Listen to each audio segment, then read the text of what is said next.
केंद्रीय जल शक्ति राज्य मंत्री प्रहलाद पटेल यकीन कि अगले बछर तक छत्तीसगढ़ के 318 गांव में 10 लाख नल लगा के योजना ला पूरा हो जाए।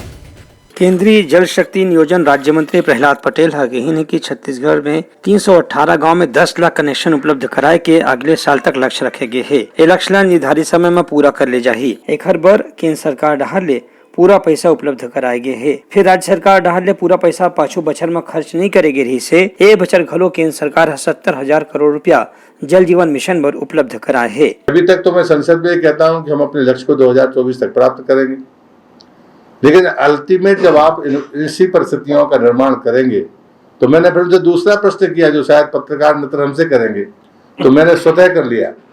मैंने कहा कि अगर आपको केंद्र सरकार से कोई शिकायत हो, कोई कमी बेसी लगती हो तो आप वो मुझे बता दीजिए।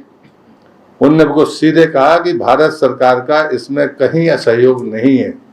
ये हमारे लिए बड़ी सफलता की बात है और इसलिए मैं मानता हूं कि जिस गति से यहाँ पर काम हुआ है, ये आम आदमी की जरूरत को ना पहुंचने देने का अगर कोई जिम्मेदार होगा तो वो छत्तीसगढ़ की वर्तमान सरकार होगी। बीरनपुर की घटना के सवाल के जवाब में प्रहलाद पटेल कही कि कोई भी धार्मिक स्थान में यदि कोनो दूसर समुदाय के व्यक्ति के हत्या हो जाते तो एक ले स्थान ला धार्मिक स्थान कहना उचित नहीं हुई। केंद्रीय मंत्री के कहना रही कि अवैया चुनाव ला देखत अभी ले राजनीतिक दल मन धर्म और संप्रदाय के बीच में लड़ाई करवाए के कोशिश करते हैं। फिर समझदार नागरिक ऐसा कोशिश ला कामयाब नहीं होने दी। जो यहाँ पर हुआ है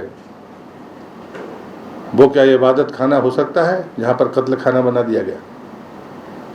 और अगर कहीं बोलना है तो यदि किसी धार्मिक स्थान पर ऐसी घटना घटी है, क्योंकि मृतक के भाई का बयान में देख मुझे किसी ने बताया, अगर किसी ऐसे परिसर में हत्या कर दी जाए और समाज उसे नहीं कहे कि ये अपवित्र हो गया तो जिम्मेदार कौन है? मैं तो सरकार पर दोष मानता हूँ कि आपने इबादत खाने को कत्ल खाना बना दिया। इसमें कहीं ना कहीं आपकी सह है जिस प्रकार से उसके परिजन कह रहे हैं। ये बात ओवैसी को भी समझनी चाहिए और जय बघेल साहब को भी समझनी चाहिए। ब्यूरो रिपोर्ट, उत्तलंघा न्यूज।